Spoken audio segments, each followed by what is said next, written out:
Every good story needs a superhero.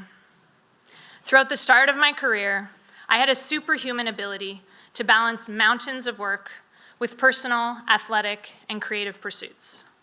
I got top marks in my engineering degree, took on leadership roles, and was a strong source of support for family and friends. I had a view of my abilities that in hindsight had a fairly arrogant, invincible narrative to it. But after all, I was dedicated in my quest to make the world a better place, an endless job with a constantly moving target. If I could take on in 80 hours what some do in 40, wasn't that and therefore I superior? The superhero identity did come with its downsides. I often felt I had the weight of the world on my shoulders.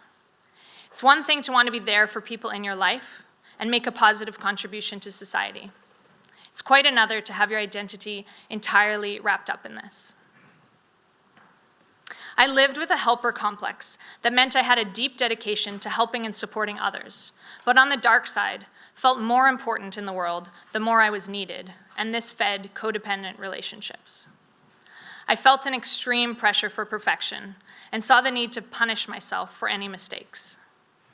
I used to review situations endlessly, racking my poor brain for what I could have done differently, and trying to figure out how I could glue lessons to the inside of my mind.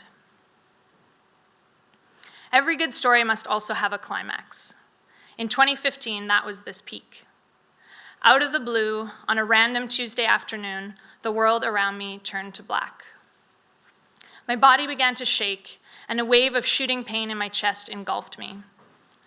I flashed to the tragic death of a friend of mine who I helplessly watched succumb to a cardiac arrest a few years prior, and I panicked thinking I too was to meet this same fate. 7 days later, as I checked out of the emergency room for the second time that week, I began the long journey to redefine my life, my identity, my relationships, and my outlook. Diagnosed with panic attacks and anxiety and admitted to the urgent care clinic, I began the process of painfully wrestling and grappling with this new way to walk in the world and the crashing down of my superhero identity. In that first week, I didn't leave my house except to be rushed by ambulance to the ER. And when I took the first steps out in my new world, the sounds were deafening. The sounds outside were certainly loud, but the yelling inside my head was even worse. I was suffering from a major identity crisis.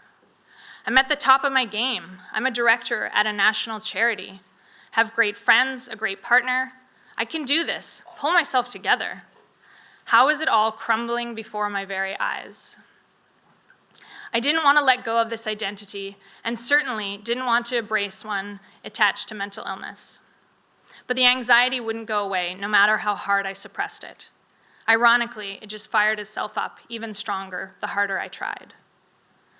I was burned out and struggled to work, and eventually took a stress leave to try to get a hold of myself. The next year was extremely dark.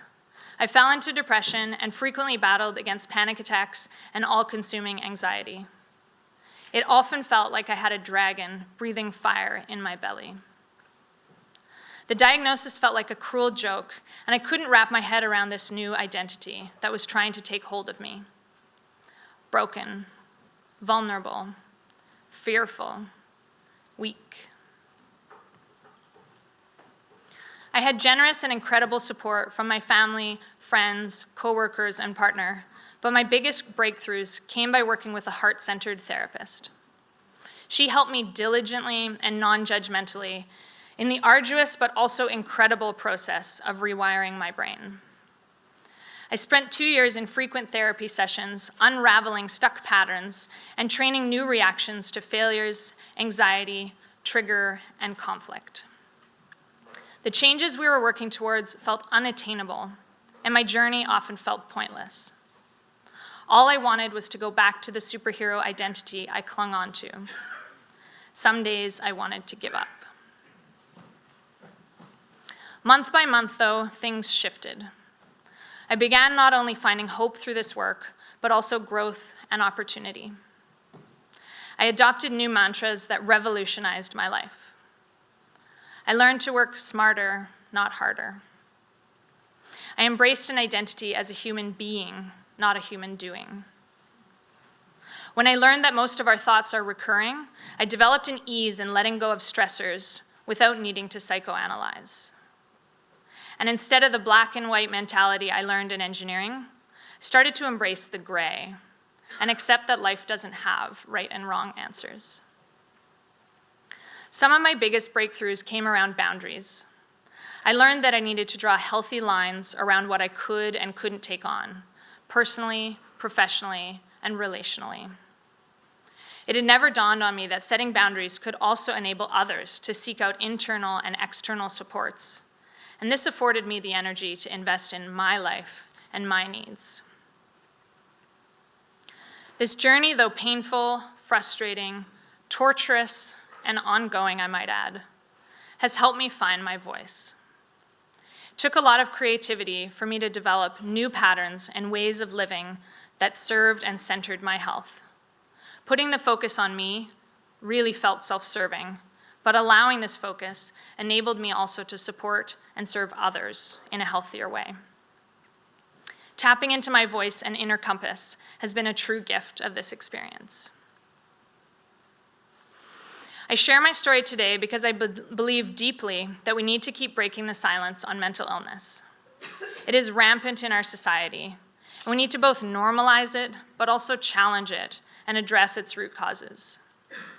We need to invest in community, connections, but also vulnerability and courage.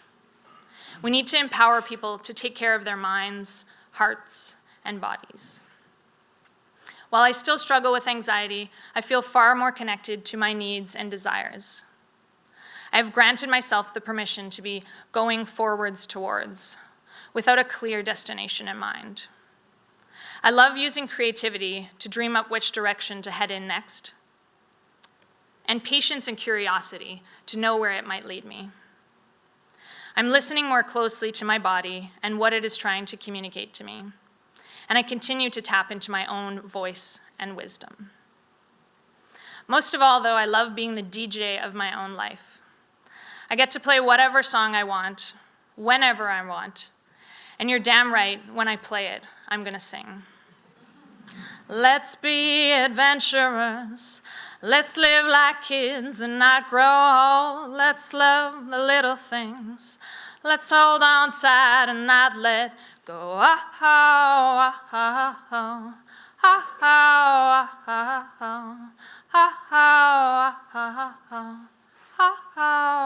ah, ah, ah, ah, ah.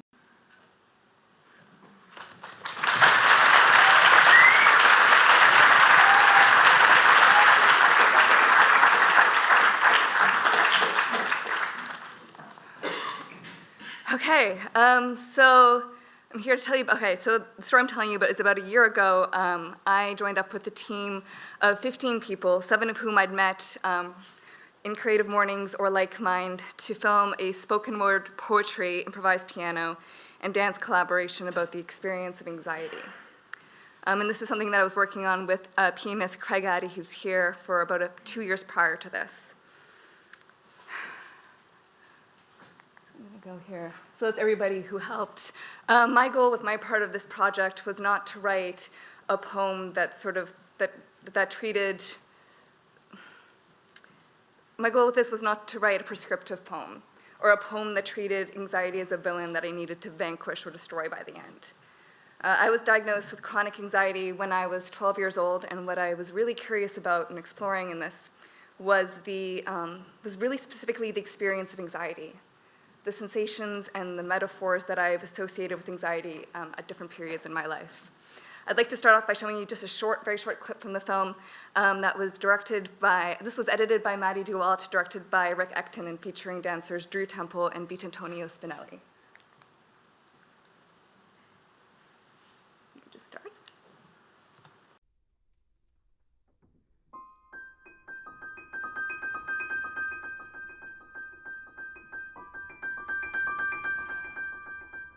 When I was 8,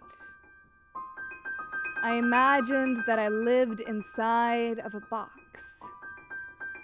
transparent.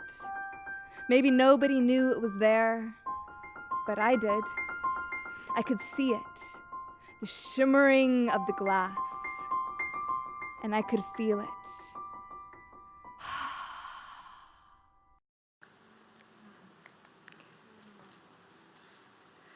Okay, so I want to tell you a little bit about the story about this project. So it all started when I met Craig Addy at the third Creative Mornings, I should be speaking in front of here, that I ever attended. And he was speaking, and at the end of his talk, he did this incredible piano improvisation in the middle of the room, using random words by the audience. And I was completely enchanted. And I approached him afterwards and asked him if he would be interested in exploring a collaboration. What I was really interested in, or excited about, was this idea of pairing this poem that I'd written about anxiety with improvised music. And the very first time that we tried this, it just seemed to work right away. We felt like we had something. And then we got to work. The main image that we were working with was this image of a box. And this is an image that sort of stretches through the entire poem. When I was 8 years old, I really did feel like I was trapped inside of a box, able to watch but not participate. The idea of changing the landscape in any way, let alone the wrong way, I found completely terrifying. The very private and succinct act of writing was the very first way that I learned how to express myself.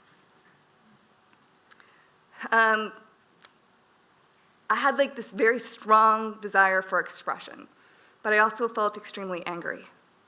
When I arrived at that first rehearsal with Craig, I still felt angry. I felt angry about the way that my voice still felt trapped inside my throat, and I felt angry about the way that this word anxiety felt like it sort of trampled over my sense of self. It felt like conversations to me had ended after the diagnosis and that there had never been any interest in including me in my own healing. But during the 2 years that Craig and I ended up working on this project, I also started finding an incredible amount of empowerment. It was really validating to speak these words that I'd written out loud and then to feel Craig's music simultaneously supporting me and vibrating beneath me through the floor and moving up my body. The sensation of speaking is something that I've actually become extremely curious about. Metaphors, for example, are where the emotion of a word is stored. So a word like anxiety is sort of tight sounding. Or a word like trust has sort of this releasing feel to it. Or home, which feels warm. During our entire rehearsal process, what I was really finding was this incredible opportunity to not only speak and experience my voice out loud, but to be supported in that expression. I would like to tell you a little bit about our rehearsal process because it happened in stages. So during the first stage, we took everything apart to see how it worked. We would basically trying to figure out how to listen to each other. We would do a run and then we would take notes. This was just an overflow of ideas. Like Craig would say something like, "Oh, what if you did a pause here?" And I did like a musical response. And I'd be like, "Oh, Craig, what if you did a musical accentuation on this word and really made it pop?" In our second stage, we started talking about story. This was important because although the music was going to be improvised, we didn't actually want it to be random. We wanted there to be structure. So we did this by creating a musical score out of words. Craig really led this part of the collaboration by really pushing me to dig deep into this poem that I was writing and to find words that had musical resonance. And this meant that they were generally more vulnerable than analytic. This ended up meaning that I couldn't hide from the story that we were telling.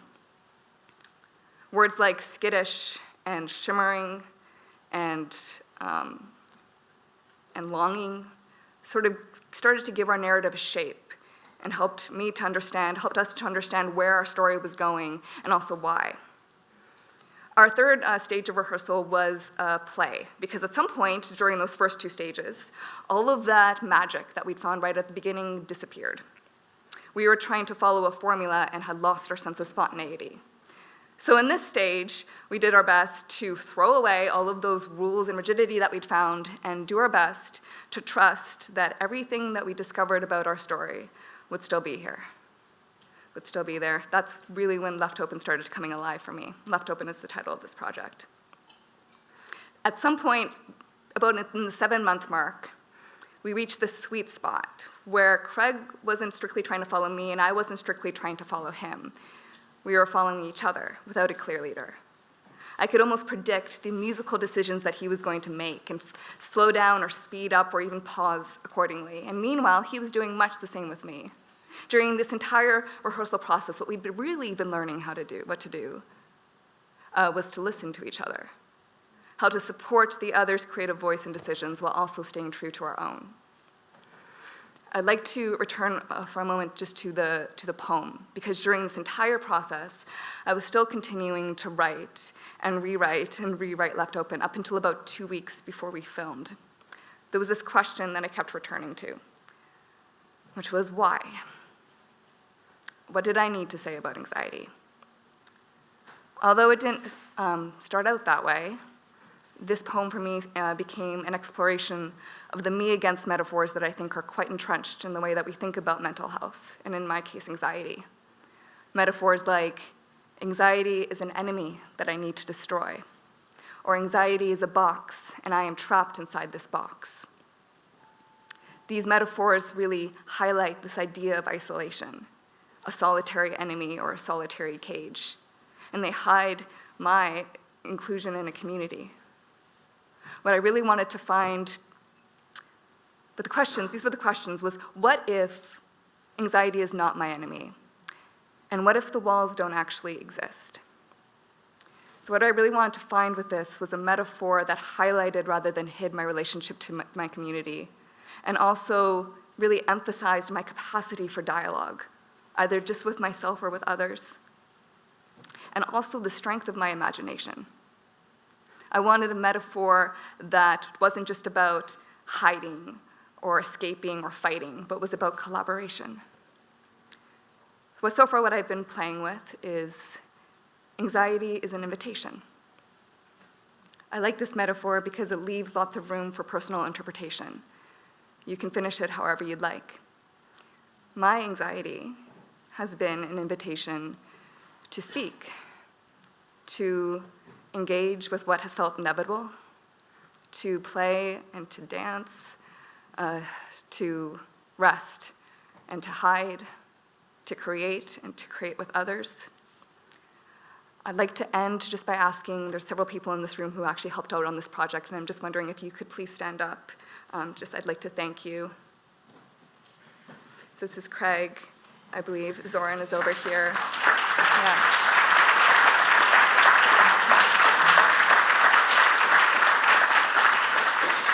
And I just want to say thank you to the community, and especially thank you to my co-collaborators and co-producers on this project, Craig Addy and Rick Ecton.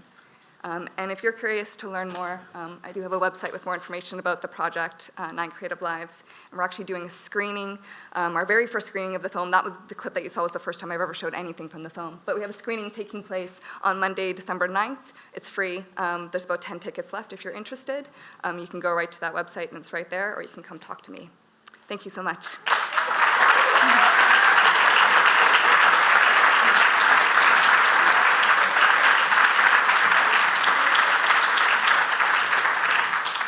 Hi, everybody. My name is Alex, and I've been a CreativeMornings volunteer for a little over a year now. Joining CreativeMornings has been part of an incredible journey of self-discovery and community building, which continues to evolve and expand every day. This time 2 years ago, I discovered a new goal I wanted to pursue. I wanted to become a portrait artist. I made it a New Year's resolution, and it was my first successful New Year's resolution. I owe that to 2 key facts. The first step in setting up for success was understanding that a question holds much more power than a statement. Rather than declaring to the world that I'm going to be an artist, I instead asked myself the right question to give my goal a direction. Can I become a better artist if I fill an entire sketchbook full of portraits?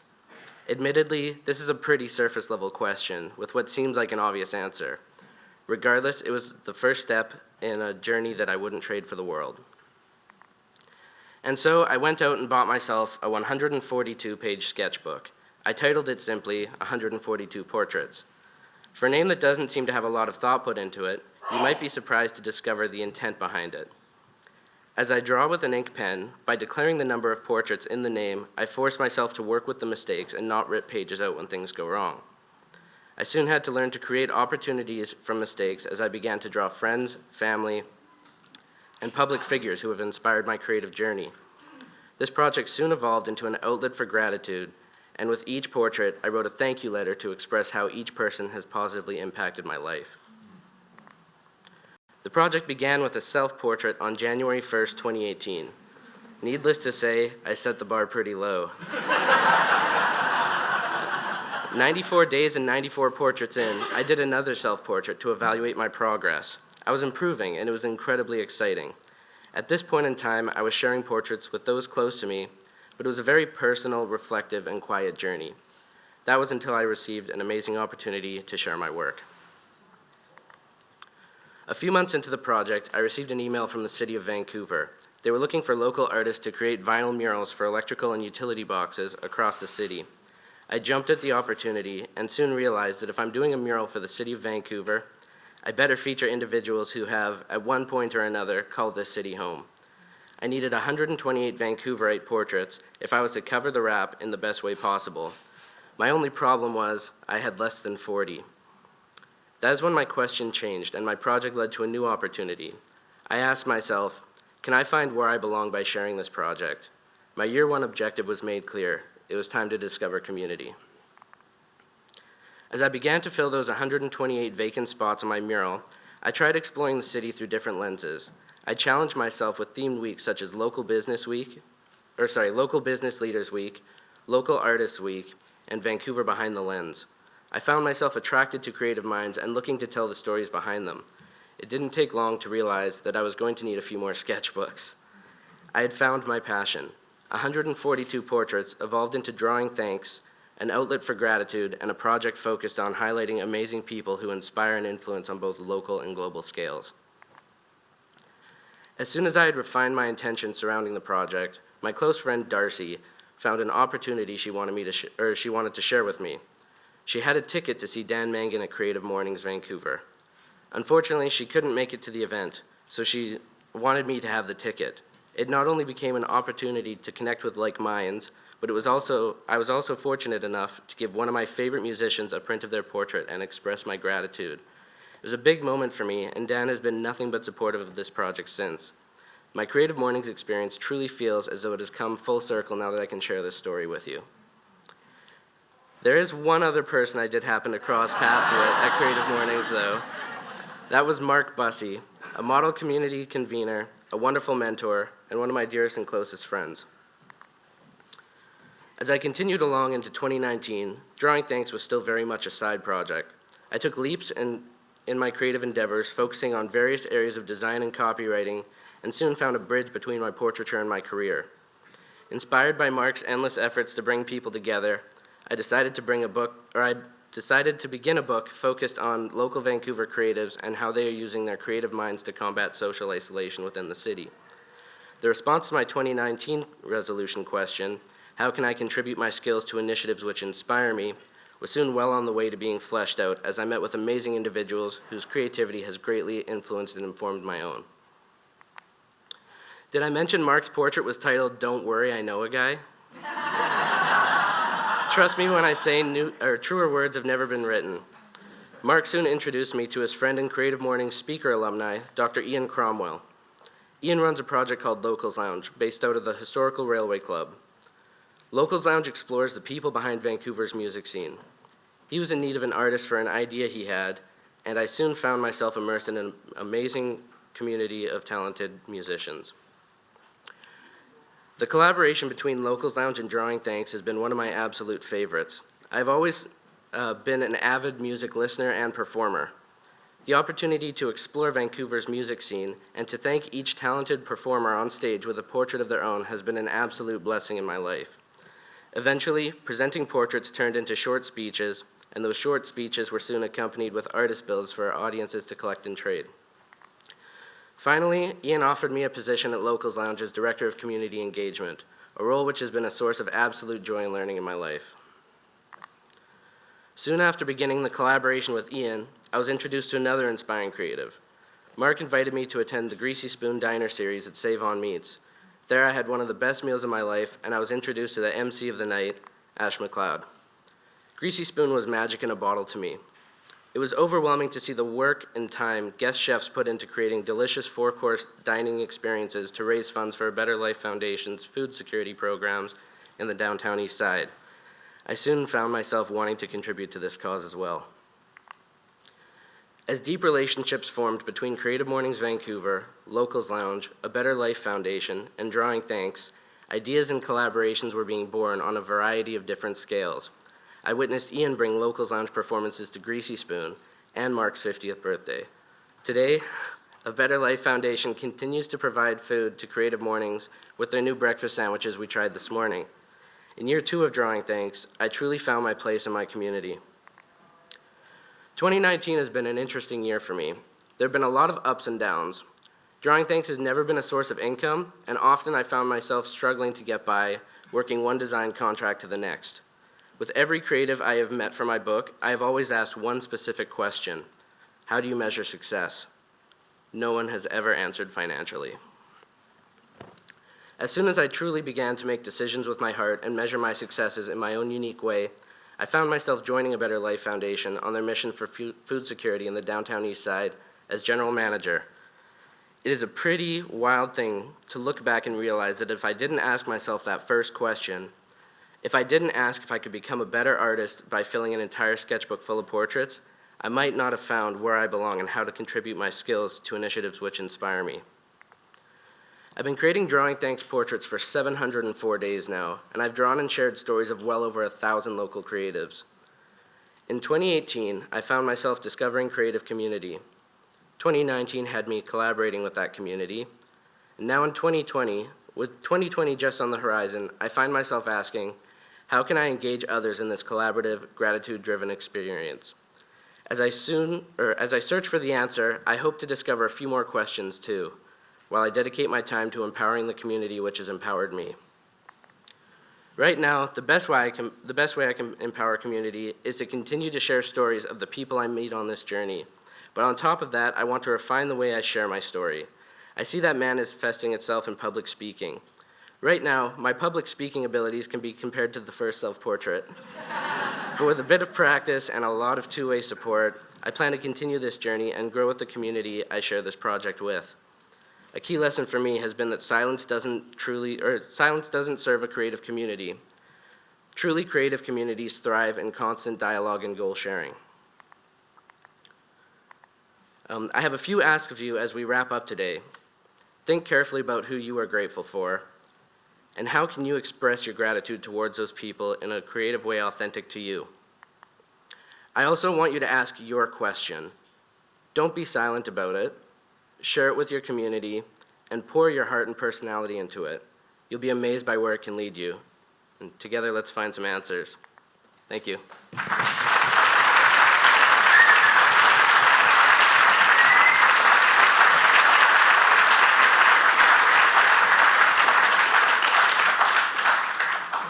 Do I work with some cool folks or what? Who came up with some good questions they wanted to, for any of the speakers or all of them, in your dialogue? Okay, then have a good day. Goodbye. Thank you. There's always got to be that first person. Be brave. It's my first time here. Just wanted to ask the First Lady, have you come across a lot more women who have gone through the slump? Because I had a major slump in my 3rd year of university, and I was able to pick up fast enough to finish my degree. And do they recover, or do you find them taking a lot longer? Thanks for your question. I'd say the more that you talk about your experience, the more people you discover experiencing the same kind of things. I think we feel often quite lonely in these experiences, but in sharing them, I have found a lot of other people connecting with that. I think different people struggle with it in their own ways and find different supports. Like I said, for me, working with a therapist really helped me break through that. And so I have encountered some women who sort of get a little stuck and aren't able to find and access those supports. So, I found that therapy worked for me, but everybody sort of has to tap into what's going to work for them. And so it's a journey for everybody. I see you. Hey, my question's for Alexander. Really like drawing with pens as well. Just wanted to know what kind of pen is your favorite kind of pen to draw with. Actually, and this isn't planned, I've got one right here, and you can give it a go.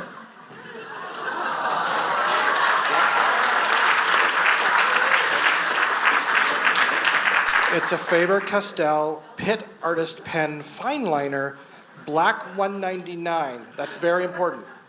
199. Not any of those other 198 blacks. The other ones, it's 199. Is there any non-dudes who have a question before I go to this guy? Non-dude. There you go. To all three of you, first of all, incredible talks. And I heard a lot about anxiety, and I'm wondering how you dealt with the anxiety before your talks. They texted me. Okay. I've actually, one of the things that's really helped me as far as my own experience with anxiety is breath work. And so I have a breathing practice that I do. And also stage is probably where I feel most comfortable. So that helps me as well. Mm-hmm. I think for me it's trusting that I know this experience. This is my story and my experience, and I feel like often it's, the last minute crunch, or in engineering it was, the cramming the night before, and then I really did need it. But here and in the facilitation work that I do and the strategy work I do, it's all the work of the past, 15 years of my career that have led to this moment. And so I'm ready already, and just having that confidence that I don't need to do the last minute cram the night before. I can play music with my partner and enjoy a calm night and a restful sleep, and then be ready the next day.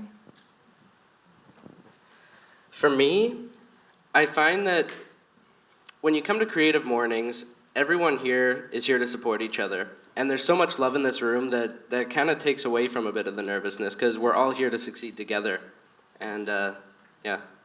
If this is your tribe and you know this experience, and I think for me that makes it maybe almost more nerve-wracking, because these are your people, no? I mean, I'm glad to hear that, but bullshit. I don't know what to tell you. Yeah, wow. It's what helped me this morning, Just honestly. me then. I'm nervous every time. Oh yeah, I've just got an easy question for Alex. I was wondering if your street poles are still, or your boxes that you had decorated are still up, and where are they? Yeah, I've got one in Yaletown on Hamilton and another street that I can't remember because I'm on stage right now, and I've got anxiety. No, but it's just by Yaletown Park. Yeah.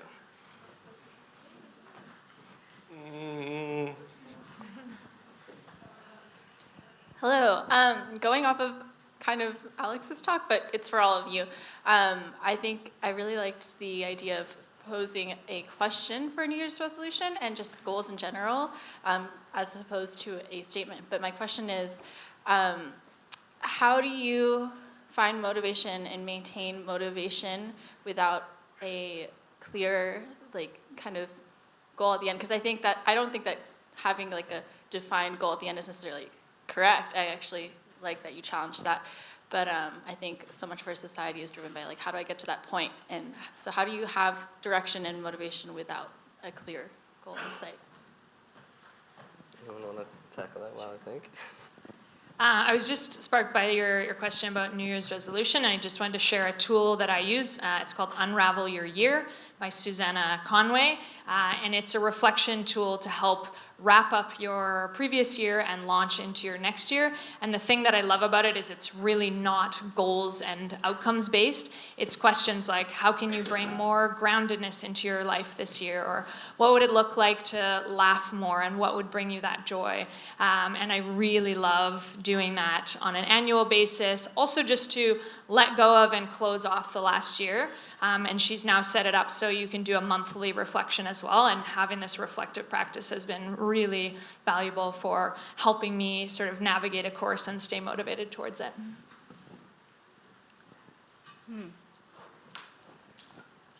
I'm a big journaler. I've been journaling my entire life, and I think that's probably one of the ways that I plan goals for myself. I've been journaling a lot less than I used to, because I've been trying to not be as introspective and to be more present with the people around me. And I think I sometimes create narratives or I create too big of a plan, and then I have too much of a hard time trying to sway from that plan or to allow other ideas to come. Or so I've been trying to lay off the journaling, but I'm doing it less frequently, but with more maybe with more purpose. This is the question I'm looking to answer. This is the thing I want to capture that happened in my life, and I want to make sure I remember this. Or this is a goal, and I just want to write this down instead of sort of writing about things over and over and over again, just because I don't want to let them go. I was taking mental notes here, so could you repeat the question? Well, so Alex, so the version of the question specifically for you, because I know this is a thing for you. Mm-hmm. Where do you derive the dopamine hit when you've hit the thing you were striving towards, when you're not setting goals as the thing you're striving towards to keep you on track and motivated? Huh? If you seem to be continually productive, but you're not setting clear goals, you're asking yourself questions. So it doesn't seem like, when do you get there? How do you know when you go, good, I got it, boom, I achieved, her point was, society is so goal-oriented, yet you seem to have said, set them aside and ask questions. One thing that's really helped me is I've actually made a visual map of my creative career on my wall. And so each time a significant thing happens, I put it up on the wall, and I can remind myself, I answered this question. I continue the string across the wall where I hang everything up, so then I'm always thinking, what's the next question? What's going to fill that space? And that's kind of how I keep myself motivated. Great one. Cool.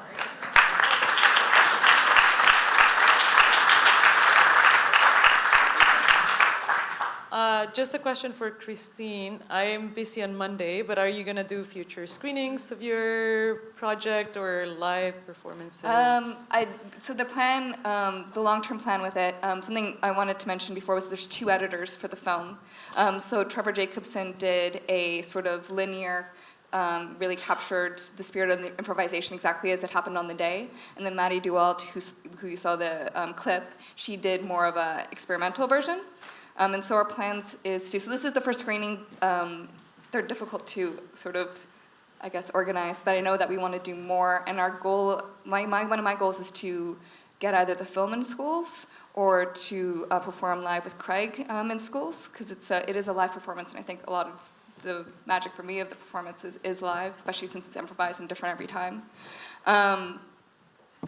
So the goal is to do more live performances, to show it more. We want to put it into film festivals, and I'm also really interested in developing curriculum around the film about discussing anxiety in an embodied way, but also in a facilitated way with kids. We're over time, so just as wrapping up, continuing on that, what do you have coming up next? Mm-hmm. First. What's next for you? More portraits. Okay. And, I think getting other people involved. I really want to explore what I'm doing with gratitude with other creatives and see what that looks like in different mediums. So I want to work with poets. I want to work with photographers. I want to work with different artists, and I want to see how different people can explore their gratitude in different ways. And so that's one of my big goals for this next year. Invitation to contact you. And yeah. Okay. Yeah, please do. And if you do want to get involved, look me up on Instagram @drawingthanks, and you send a message, I promise I'll answer. I came home to a cello lying on my bed yesterday, and A what? Jello? A cello. Cello. Not a gigolo. Cello? Gigolo? I wasn't there. A cello. I was gifted a cello rental for 3 months by my partner, and I'm going to be playing the cello at our open mic night in February. Wow. It's been since grade 6 that I've not played the cello. So we'll send details out about the open mic in February, and you can join us there. Volunteers, my friends.